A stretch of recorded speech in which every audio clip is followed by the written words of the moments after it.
वंचित बहुजन आघाडी तालुका अध्यक्ष रोहन साळवी यांच्याकडून शैक्षणिक क्षेत्रात सतत मोलाचं सहकार्य सुरू. रायगड जिल्हा परिषद शाळा उसरघरवाडी इथं सलग तिसऱ्या वर्षी देखील विद्यार्थ्यांना शैक्षणिक साहित्यांचं वाटप.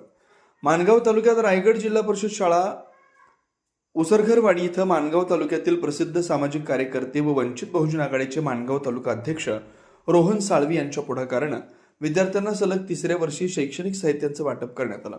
नवीन शैक्षणिक वर्षाच्या पार्श्वभूमीवर विद्यार्थ्यांना शिक्षणासाठी आवश्यक साहित्य उपलब्ध व्हावं, त्यांना अभ्यासासाठी प्रोत्साहन मिळावं या उद्देशानं हा उपक्रम राबवण्यात आला.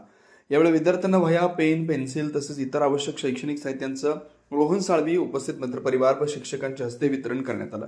तसेच रोहन साळवी यांच्याकडून विद्यार्थी, शिक्षक व उपस्थितांना स्नेहभोजनाचं आयोजन करण्यात आलं होतं.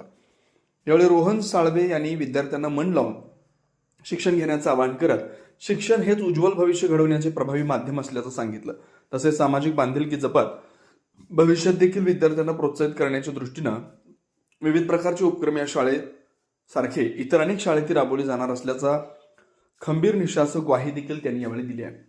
या कार्यक्रमाला रोहन साळवी यांच्यासह त्यांचे मित्रपरिवार स्वप्नील साळवी, पुरार उपसरपंच धीरज पवार, प्रेम साळवी, बबन हाटे, विनू इंगवले तसेच शाळेचे मुख्याध्यापक, शिक्षक दीपाली महेश भालेकर व नेहा निलेश पेनकर, पालक, ग्रामस्थ, विद्यार्थी उपस्थित होते. विद्यार्थ्यांनी या उपक्रमाबद्दल आनंद व्यक्त करत रोहन साळवे यांचे मनापासून आभार मानले. उपसंपादक रिजवान मुकादमसह ब्युरो रिपोर्ट, तेज मराठी न्यूज, पुरार, रायगड. अशा ज्या निवडक शाळा आहेत तिथे खरंच मुलांना या शैक्षणिक साहित्यांची आवश्यकता आहे. अशा आपण प्रत्येक शाळेला भेट देऊ, प्रत्येक शाळेसाठी आपण करू. कारण की माझ्या मते जरी माझ्या समोर दिसणारा एखादा विद्यार्थी हा शिक्षणाने वंचित राहता कामा नये, हा माझा मुख्य दृष्टिकोन आहे.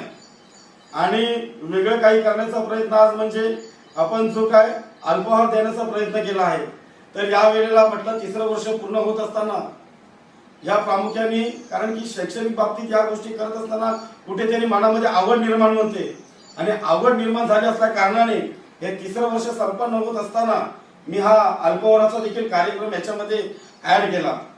आणि मला आनंद वाटतो की मॅडम तुम्ही बोललात की या भिंतीवरती रंगरंगोटीचं काम करायचं आहे. निश्चितपणे त्या दिवशी तुम्हाला म्हटलं की तुम्ही फक्त जे कोण पेंटर असतील त्या पेंटरना बोलवा, त्यांचा जो काही खर्च आहे तो निश्चितपणे मी देईन. पण तुम्ही या गोष्टीचा विचार न करता तुमच्या ज्या डोक्यामध्ये विचार आहेत की हे विचार या भिंतीवरती आले पाहिजेत आणि या भिंतीच्या माध्यमातून या मुलांपर्यंत पोहोचले पाहिजेत, तर ते विचार तुम्ही ती संकल्पना या भिंतीवरती बिनधास्तपणे मांडा. दुर्घटना घडलेली आहे आणि दुर्घटना घडत असताना प्रथमतः या सर्व पत्रकार बांधवांनी प्रथमचा जो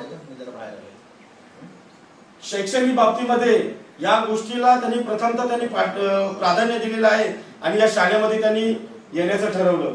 तदनंतरला ते देवकुंड या ठिकाणी जाणार आहे.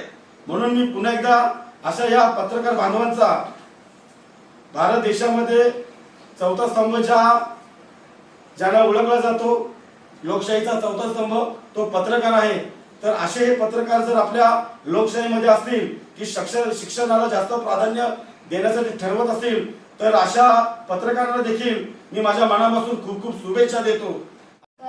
13/7/2026 रोजी आपल्या रायगड जिल्हा परिषद शाळा उसरघरवाडी येथे दरवर्षीप्रमाणे माननीय श्री रोहनजी साळवी येथे शैक्षणिक साहित्य वाटप कार्यक्रम ठेवला आहे. त्याबद्दल मी त्यांचे आभार मानतो.